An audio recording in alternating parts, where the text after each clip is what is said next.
ಮಹಾತ್ಮ ಗಾಂಧೀಜಿ ಹಾಗೂ doctor B R. Ambedkar ಅವರ ತತ್ವಾದರ್ಶಗಳಂತೆ ನಾವೆಲ್ಲರೂ ಮನುಜರು ಎನ್ನುವ ವಿಶಾಲ ಚಿಂತನೆಗಳಡಿ ನಾವೆಲ್ಲರೂ ಕರ್ತವ್ಯಪರರಾಗಬೇಕೆಂದು ಸಮಾಜ ಸೇವಕ ಹಾಗೂ ನೆಲ್ಲೆಹುದಿಕೇರಿ ಗ್ರಾಮ ಪಂಚಾಯತ್ನ ಮಾಜಿ ಅಧ್ಯಕ್ಷ ಸಾಬು ವರ್ಗೀಸ್ ಕರೆ ನೀಡಿದರು. ಕೊಡಗು ಪತ್ರಕರ್ತರ ಸಂಘದ ವತಿಯಿಂದ ನಗರದ ಬಿ.ಎಸ್. ಗೋಪಾಲಕೃಷ್ಣ ರಸ್ತೆಯಲ್ಲಿನ ಕೊಡಗು ಪತ್ರಿಕಾ ಭವನ ಸಭಾಂಗಣದಲ್ಲಿ ಏರ್ಪಡಿಸಿದ್ದ ಪತ್ರಿಕಾ ದಿನಾಚರಣೆ ಮತ್ತು ವಾರ್ಷಿಕ ದತ್ತಿ ಪ್ರಶಸ್ತಿ ಪ್ರದಾನ ಸಮಾರಂಭ ಉದ್ಘಾಟಿಸಿ ಅವರು ಮಾತನಾಡಿದರು.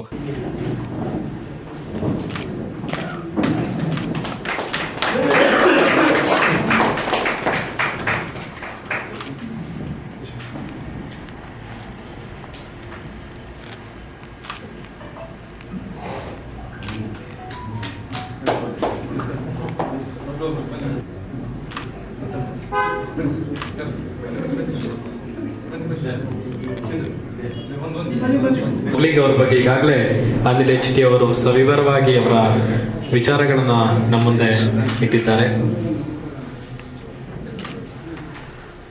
ಪತ್ರಿಕೋದ್ಯಮಕ್ಕೆ ತನ್ನದೇ ಆದಂತಹ ಭಾಷ್ಯವನ್ನು ಬರೆದಂತಹ ಹರ್ಮನ್ ಮೊಗ್ಲಿಂಗ್ ಅವರಿಗೆ ಈಗ ಗೌರವ ಸಮರ್ಪಣೆ ಕಾರ್ಯಕ್ರಮ.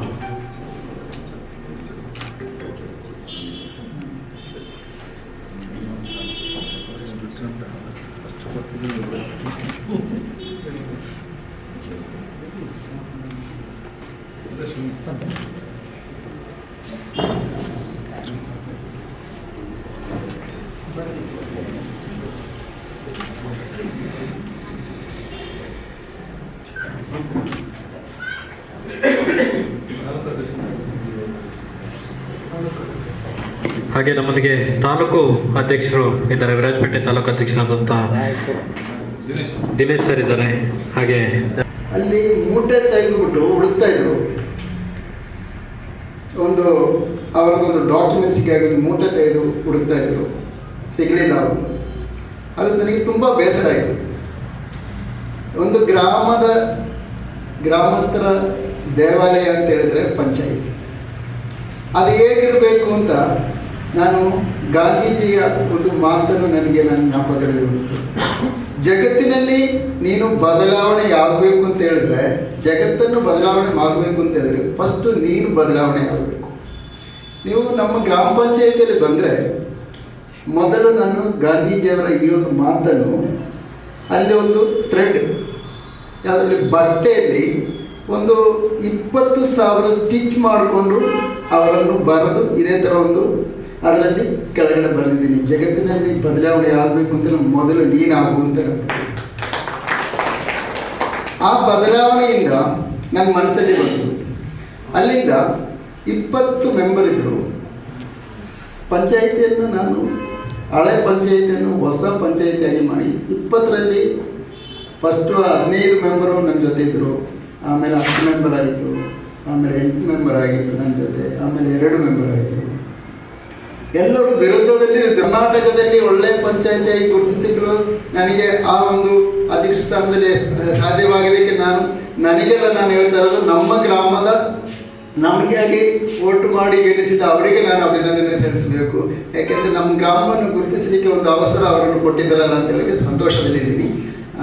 ನಾನು ಹೆಚ್ಚು ಮಾತಾಡಲಿಕ್ಕೆ ಆಗೋದಿಲ್ಲ ನನಗೆ. ಅದು ಮಾತ್ರ ಒಳ್ಳೆ ಪತ್ರಕರ್ತರಲ್ಲಿ ಈಗ ನಾವು ನೋಡುವಾಗ ಪ್ರಾಮಾಣಿಕವಾಗಿ ಕೆಲಸ ಮಾಡಬೇಕು. ಯಾಕೆಂತೇಳಿದ್ರೆ ನಮಗೋಸ್ಕರ ಗಾಂಧೀಜಿಯವರು ಮತ್ತು ಅಂಬೇಡ್ಕರ್ ಅವರು, ನಾನು ಯಾವಾಗಲೂ ಉಜ್ವಲ್ ರಂಜಿತ್ ಅವರು ಕೂಡ ವೇದಿಕೆಗೆ ಬರಬೇಕು. ಹಾಗೆ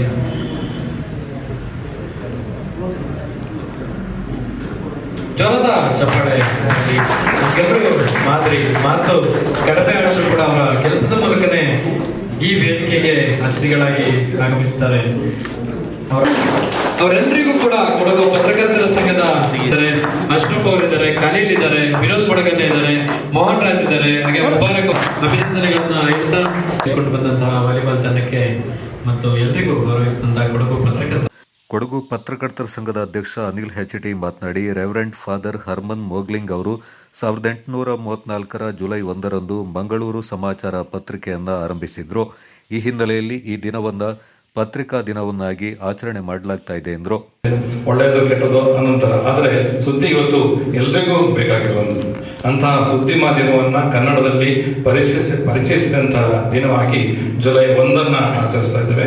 ಅದು ಮಂಗಳೂರು ಸಮಾಚಾರ ಪತ್ರಿಕೆ ಮೂಲಕ ರೆವರೆಂಡ್ ಫಾದರ್ ಮೊಗ್ಲಿಂಗ್ ಅಂತ ಹೇಳುವರು 1843 ಜುಲೈ 1 ಮಂಗಳೂರಿನಲ್ಲಿ ಪತ್ರಿಕೆಯನ್ನು ಆರಂಭಿಸಿದ ದಿನವನ್ನೇ ನಾವು ಇವತ್ತು ಕನ್ನಡ ಪತ್ರಿಕೋದ್ಯಮದ ದಿನದ ಆರಂಭ ಅಂತ ಹೇಳಿ ಜುಲೈ 1 ಪ್ರತಿ ವರ್ಷ ನಾವು ಕರ್ನಾಟಕದಲ್ಲಿ ಆಚರಿಸಿಕೊಂಡು ಬಂದಿದ್ದೇವೆ.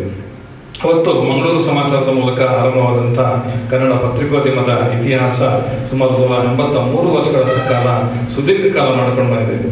ಹೀಗಾಗಿ ಅವರು ಆಗ ಮಂಗಳೂರು ಸಮಾಚಾರದ ಮೂಲಕ ಹಾಕಿದಂಥ ಭದ್ರ ಬುನಾದಿಯೇ ಇವತ್ತು ಕರ್ನಾಟಕದಲ್ಲಿ ಪತ್ರಿಕೆಗಳು ಉಳಿವಿಗೆ ಕಾರಣ ಆಗಿದೆ. ಸುಮಾರು 1252 ಪತ್ರಿಕೆಗಳು ಇವತ್ತಿನ ದಿನದಲ್ಲಿ ಕನ್ನಡ ಭಾಷೆಯಲ್ಲಿ ಮುದ್ರಣಗೊಳ್ತಾ ಇದೆ. ಅದರಲ್ಲಿ 540 ಕನ್ನಡ ದಿನಪತ್ರಿಕೆಗಳು ರಾಜ್ಯದ ಬೇರೆ ಬೇರೆ ಜಿಲ್ಲೆಗಳಲ್ಲಿ ಮತ್ತು ಪ್ರಾದೇಶಿಕ ಆವೃತ್ತಿಗಳಾಗಿ ಮುದ್ರಣಗಳು. ಕೊಡಗು ಪತ್ರಿಕಾ ಭವನ trust managing trustee MP Keshava Kamath ಮಾತನಾಡಿ, ಹಿರಿಯರ ಸ್ಮರಣೆಯಲ್ಲಿ ಕೊಡಗು ಪತ್ರಕರ್ತರ ಸಂಘಕ್ಕೆ ದತ್ತಿಯನ್ನು ನೀಡಿದ ದಾನಿಗಳಿಂದ ನಾವು ಯಾವತ್ತೂ ಸ್ಮರಿಸಬೇಕು. ಇಂಥ ದತ್ತಿ ಪ್ರಶಸ್ತಿಗಳ ಮೂಲಕ ಪತ್ರಿಕಾ ಕ್ಷೇತ್ರದಲ್ಲಿ ಸಕ್ರಿಯವಾಗಿ ತೊಡಗಿಸಿಕೊಂಡವರಿಗೆ ಪ್ರಶಸ್ತಿಗಳನ್ನು ನೀಡಿ ಸನ್ಮಾನಿಸುವ ಮೂಲಕ ಇತರರಿಗೂ ಪ್ರೇರಣೆ ನೀಡುವ ಕಾರ್ಯ ನಿಜಕ್ಕೂ ಶ್ಲಾಘನೀಯವಾಗಿದೆ ಎಂದರು.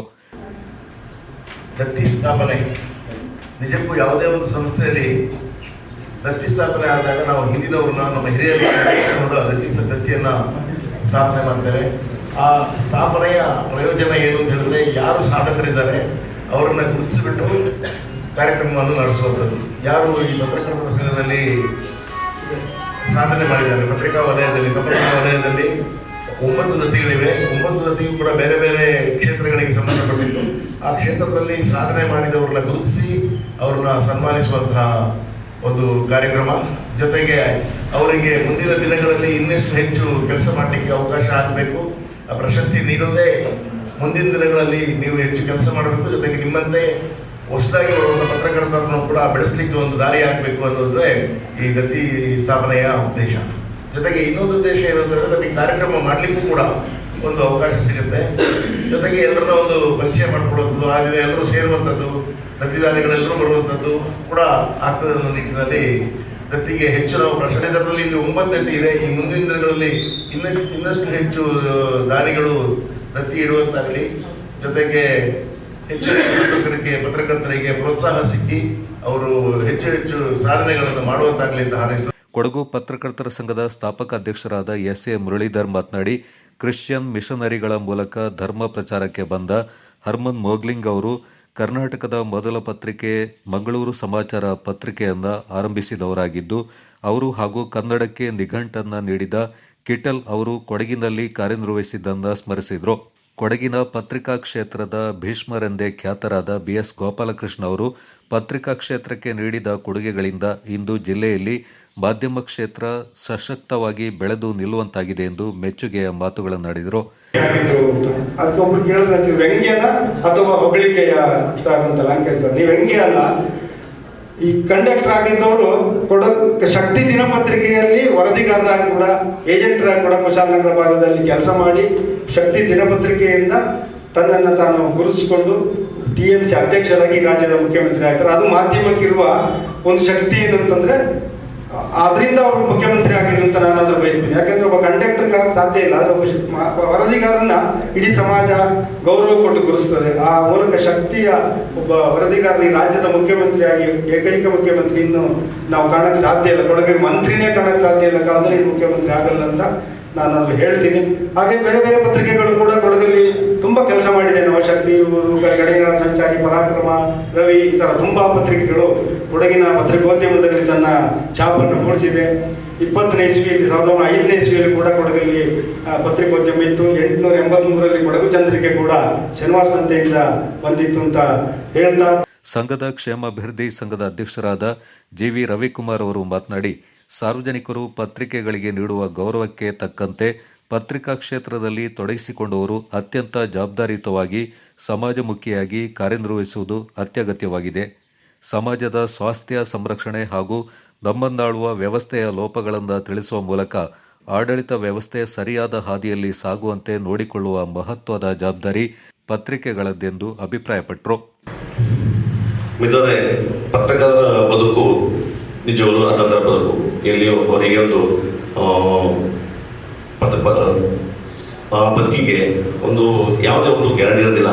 ಈಗ ಬೇರೆ ಎಂಪ್ಲಾಯೀಸ್ ಥರ ಅವರಿಗೆ ಯಾವುದೇ ಬೆನಿಫಿಟ್ ಇರೋದಿಲ್ಲ. ಹಾಗಾಗಿ ಅತ್ಯಂತ ನಿಸ್ವಾರ್ಥ ಸೇವೆಯನ್ನು ಮಾಡ್ತಿದ್ರು ಸಮಾಜದಲ್ಲಿ. ಅವರಿಗೆ ಆ ಒಂದು ನಿಸ್ವಾರ್ಥ ಸೇವೆ ಸೇರಿರುವಾಗ ಕೊಡಗು ಪತ್ರಕರ್ತರ ಸಂಘದ ಜೊತೆ ನಿಲ್ಲಬೇಕಾಗ್ತದೆ. ಈ ಉದ್ದೇಶದಿಂದ ಕೊಡಗು ಪತ್ರಕರ್ತರ ಸಂಘ ಒಂದು ಕ್ಷೇಮ ನಿಧಿಯನ್ನು ಆರಂಭಗೊಂಡು ಆ ಒಂದು ಕ್ಷೇಮ ನಿಧಿಯಲ್ಲಿ ಪತ್ರಕರ್ತರ ಕ್ಷೇಮಕ್ಕಾಗಿ ಒಂದು ಮೊತ್ತವನ್ನು ಸಂಗ್ರಹ ಮಾಡುವ ಒಂದು ಯೋಜನೆಯನ್ನು ರೂಪಿಸ್ಕೊಂಡಿದ್ವಿ. ಏಕೆಂದರೆ ಕಳೆದ ವರ್ಷ ಈ ವರ್ಷ 2026ರಲ್ಲಿ ಒಂದು ಕ್ರಿಕೆಟ್ ಕಾರ್ಯಕ್ರಮವನ್ನು ಹಮ್ಮಿಕೊಂಡು ನಮ್ಮ ಕೆಲವು ದಾನಿಗಳ ಸಹಕಾರದಿಂದ ಒಂದಷ್ಟು ಮೊತ್ತವನ್ನು ಪತ್ರಕರ್ತರ ಒಂದು ಯೋಗಕ್ಷೇಮಕ್ಕಾಗಿ ನಾವು ಮೀಸಲಿಟ್ಟಿದ್ದೀವಿ. ಇನ್ನು ಮುಂದೆ ಕೂಡ ಆ ಒಂದು ಮೊತ್ತವನ್ನು ಸ್ವಲ್ಪ ಇನ್ನೂ ಜಾಸ್ತಿ ಮಾಡುವಾಗೆ ಕನಿಷ್ಠ ಒಂದು 10 ಲಕ್ಷದವರೆಗೆ ಒಂದು ಸಂಗ್ರಹ ಮಾಡುವಂಥ ಗುರಿ ಹೊಂದಿದ್ದೇವೆ. ಮುಂದಿನ ವರ್ಷ ಅದನ್ನು ಆ ಗುರಿಯನ್ನು ಮುಟ್ಟಲು ಪ್ರಯತ್ನ ಪಡುವಂತ ಹೇಳ್ತಾ ಇದ್ದೀನಿ. ಸಮಾರಂಭದಲ್ಲಿ 8 ಮಂದಿಗೆ ದತ್ತಿ ಪ್ರಶಸ್ತಿಯನ್ನ ಪ್ರದಾನ ಮಾಡಲಾಯಿತು. ಸನ್ಮಾನಿತರ ಪರವಾಗಿ ಅಶ್ರಫ್ ಕರಡ, ಎಸ್ಜಿ ಉಮೇಶ್, ಕುಡೆಕಲ್ ಸಂತೋಷ್, ಟಿಜೆ ಪ್ರವೀಣ್ ಕುಮಾರ್ ಮಾತನಾಡಿದರು. ಕಾರ್ಯಕ್ರಮದಲ್ಲಿ ದತ್ತಿ ದಾನಿಗಳಾದ ಮನೆಪಂಡ ಕಾಂತಿ ಸತೀಶ್, ಬಿಜಿ ಅನಂತಶಯನ, ಗುಡ್ಡೆಮನೆ ವಿಶ್ವಕುಮಾರ್, ಶಕ್ತಿ ಪತ್ರಿಕೆಯ ಸಂಪಾದಕ ಜಿ ಚಿದ್ವಿಲಾಸ್, ರೋಟರಿ ಮಿಸ್ಟಿ ಹಿಲ್ಸ್ನ ನಿಯೋಜಿತ ಅಧ್ಯಕ್ಷ ಪಿಆರ್ ರಾಜೇಶ್, ಸಮರ್ಥ ಕನ್ನಡಿಗರು ಸಂಸ್ಥೆಯ ಸಂಚಾಲಕರಾದ ಕೆ ಜಯಲಕ್ಷ್ಮಿ, ಸೌಮ್ಯ ಭಟ್, ಜಾನಪದ ಪರಿಷತ್ನ ಪದಾಧಿಕಾರಿಗಳಾದ ಪ್ರತಿಮಾ ರೈ, ಪೊನ್ನಂಪೇಟೆ ತಾಲೂಕು ಪತ್ರಕರ್ತರ ಸಂಘದ ಅಧ್ಯಕ್ಷರಾದ ರಾಜ್ ಕುಶಾಲಪ್ಪ, ಕುಶಾಲನಗರ ತಾಲೂಕು ಪತ್ರಕರ್ತರ ಸಂಘದ ಅಧ್ಯಕ್ಷ ಬಿಸಿ ದಿನೇಶ್, ಕಾರ್ಯದರ್ಶಿ ವಿನ್ಸೆಂಟ್, ಸೋಮರಪೇಟೆ ತಾಲೂಕು ಸಂಘದ ಕಾರ್ಯದರ್ಶಿ ಡಿಪಿ ಲೋಕೇಶ್, ವಿರಾಜಪೇಟೆ ತಾಲೂಕು ಸಂಘದ ಅಧ್ಯಕ್ಷ ಮುದೇಶ್ ಪೂವಯ್ಯ ಸೇರಿದಂತೆ ವಿವಿಧ ಸಂಘ ಸಂಸ್ಥೆಗಳ ಪ್ರಮುಖರು ಪಾಲ್ಗೊಂಡಿದ್ದರು. ವಿಶ್ವ ಸರ್ ಅವರ ದತ್ತಿ ಪ್ರಶಸ್ತಿ ಇದಕ್ಕೆ ಸುನಿಲ್ ಸರ್ ಬದಲಾಗಿದ್ದಾರೆ. ಅವರಿಗೆ ಜೋರಾದ ಚಪ್ಪಾಳೆ ಮೋಹನ್ ರಾಜ್ ಅವರಿಗೆ ಧನ್ಯವಾದಗಳನ್ನ ತಿಳಿಸ್ತಾ ಇದ್ದೇನೆ. ಅತ್ಯುತ್ತಮ ಮಾನವೀಯ ವರದಿಗೆ ಈ ಪ್ರಶಸ್ತಿ ಅವರ ಪಾಲಾಗಿದೆ. ಪತ್ರಿಕಾ ಭವನ ಟ್ರಸ್ಟ್ನ ಟ್ರಸ್ಟಿಗಳಾದ ತಿಮ್ಮಪ್ಪನವರು ಅವರಿಗೆ ಪ್ರಶಸ್ತಿ ಪ್ರದಾನ ಮಾಡಬೇಕು ಅಂತ ಕೇಳ್ಕೊಳ್ತಾ ಇದ್ದೇವೆ. ಹಿರಿಯ ಪತ್ರಕರ್ತರು ತಿಮ್ಮಪ್ಪ ಸರ್.